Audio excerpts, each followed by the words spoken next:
Hey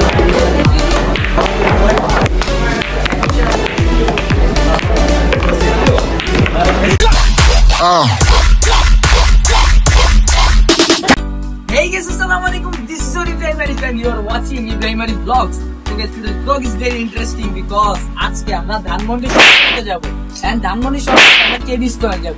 কেবি স্কয়ারের নাম শুনে অনেকজনই চিনতে পেরেছেন। যারা চিনতে পেরেছেন তারা তো ভাবছেন আমি কোথায় যাব and আপনারা বুঝেই ফেলেছেন। And guys, যারা বুঝেন নাই, let's go, যাওয়া যাক।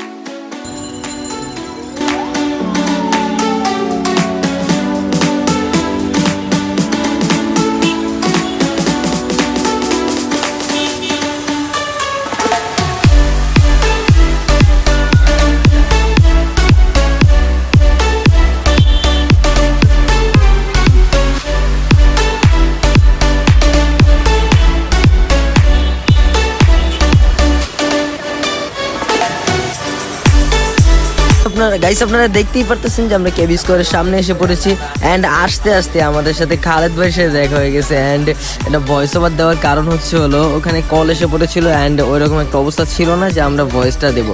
সো গাইস চলুন যাওয়া যাক এন্ড আমরা উপরে যে একটা ভার্সেস করতে চলেছি, খালেদ ভাই আর আমি একটা ভার্সেস করব এন্ড এই ভার্সেসের ভিতরে কে উইন হয় সেইটাই হলো দেখার কথা। কারণ আমি অনেক দিন ধরে এই খেলাতে আসি না অ্যান্ড আমি নতুন জয়েন করছি অ্যান্ড খালেদ ভাই অনেক আগের থেকেই খেলে, অনেক ভালো প্লেয়ার অ্যান্ড এটার ভিতরের পরিবেশ এত ভালো গাইস, ভিতরটা শুধু দেখুন, আমি দেখাইতেছি আপনাদের।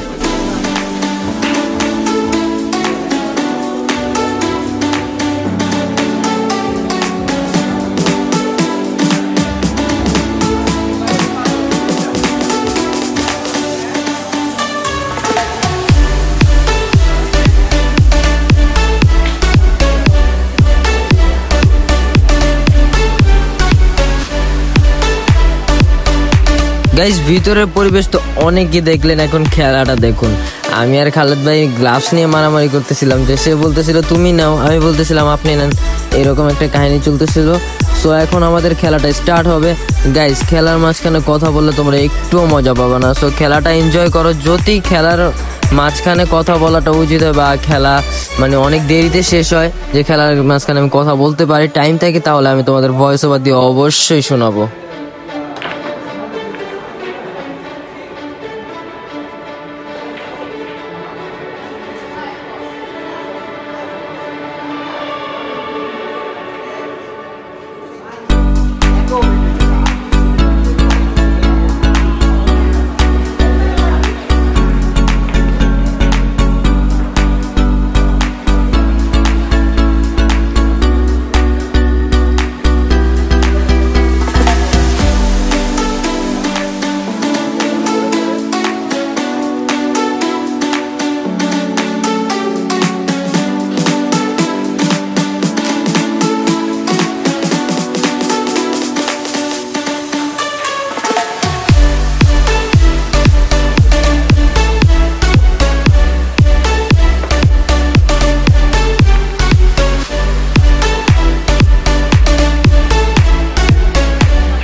গাইস আবার এসে পড়লাম আমি তোমাদের মাঝে এন্ড আমরা এতক্ষণে একটাও বল ফালাতে পারিনি, দুঃখজনক ব্যাপার।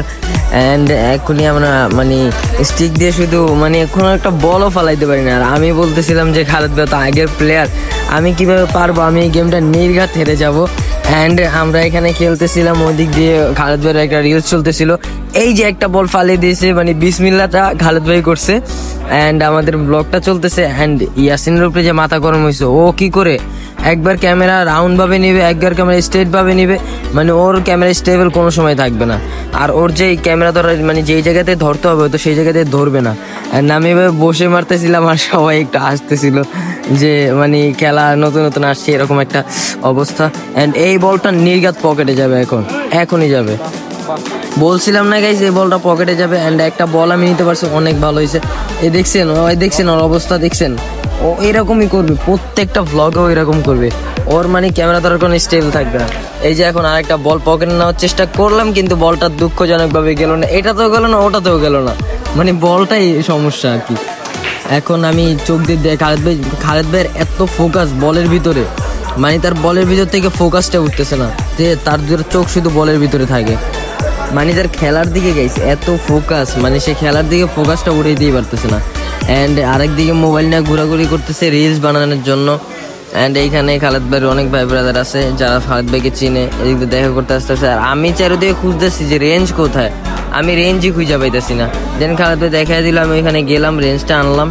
রেঞ্জটা আইনা এই বল শুট করবো, কিন্তু এইখানে যে দুইটা বল এটাতে প্যাচ লেগে গেছে। আমি তখন খেলার দিকে ফোকাস দিতে পারতেছিলাম না, বল দুইটাতে প্যাচ লেগে গেছে। অ্যান্ড আমি যখন হিট করছি, হিট করার পরে কি হয়েছে, বলটা চলে গেল না, মানে বলটা গেলই না, ফাউল হয় নাই। এটা ভাগ্য ভালো আমার, মানে অনেক ভাগ্য ভালো যে ফাউল হয় নাই।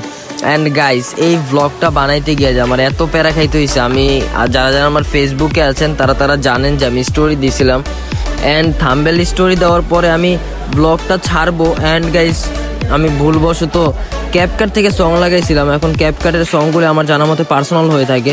অ্যান্ড সং লাগানোর পরেও কেন যেন এটা মানে কপিরাইট খেয়ে গেছে।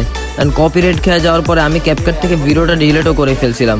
তারপরে কি আর হওয়ার, ডিলিট হওয়ার পরে আবার এডিট করতে হয়েছে। অ্যান্ড আমি এই যে দ্বিতীয়বার এডিট করে আপনাদের ভয়েস ওভার দিয়ে শোনাচ্ছি। সো গাইজ খেলাটা দেখতে থাকেন, আর কতই ভয়েস ওভার দিব, খেলাটাও দেখতে এনজয় করতে হবে।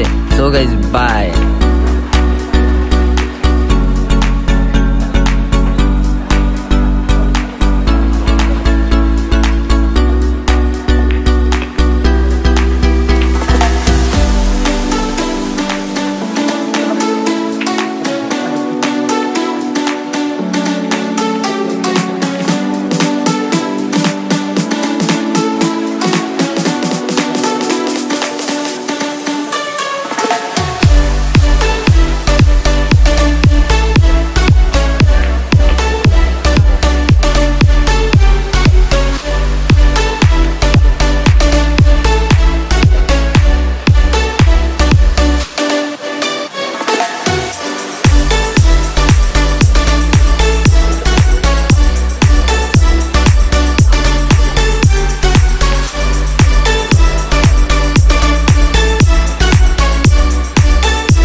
কথা নেই ভাই, পারলে দূরে যেতে পারবে।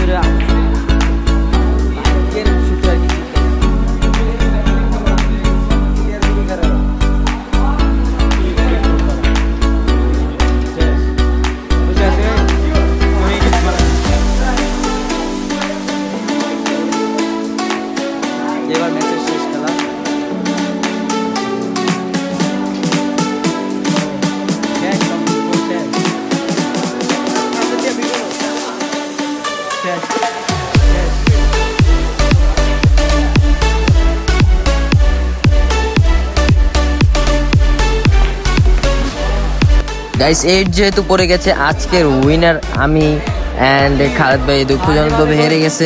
অ্যান্ড আজকে কোনো সমস্যা ছিল দেখে হেরে গেছে, আর না হলে সে রেগুলার প্লেয়ার, অবশ্যই আমি তার সাথে পারতাম না। জিতে গেছে আমার ভাগ্য ভালো, যেহেতু আমার ভিডিও চলতেছিল, মানুষ যদি পুরোই যেতে হবে, যেতে হাইরে যেতাম। অ্যান্ড গাইস লাস্ট কথা, গাইস আজকে আমরা এখানে আসছিলাম যে আমরা চ্যালেঞ্জ করবো। অ্যান্ড শুরুতে আমি বলছিলাম যে যারা যারা কেবি স্কোয়ার চিনে তারা জিনিস অবশ্যই চিনে। এখানে একটু পুল খেলতে আসছিলাম, আমরা খালেদ ভাইয়ের সাথে পুল খেলছি অ্যান্ড ভাগ্যক্রমে জিতে গেছি, কারণ খালেদ ভাই পুরো একজন প্লেয়ার। অ্যান্ড আমরা এই পুল, এটার স্টিক, এটার বোর্ড, এগুলোর দাম কত সেগুলো আমরা জিজ্ঞাসা করে যাওয়া যাবে। সবজন জিজ্ঞাসা করতে গেতে রে খোলা আইসে রে আইসা তো পরিচয় ভাই এই যে বোর্ডটা, এই বোর্ডটার দাম কত? না বোর্ডের দাম, বোর্ডের দাম 1 কোটি না 80 লাখ না, আমি শিওর জানি না। স্টিকের দাম তুমি আর দেখে দিবা না, কেন দুটি হাজার থাকলে লাভ নেই, মজা। গাইস ভিডিও, আজকের ভিডিও ওখানে শেষ। দেখা হবে নেক্সট কোনো ভিডিও অথবা ব্লগে। বাই বাই গাইস, আসসালামু আলাইকুম।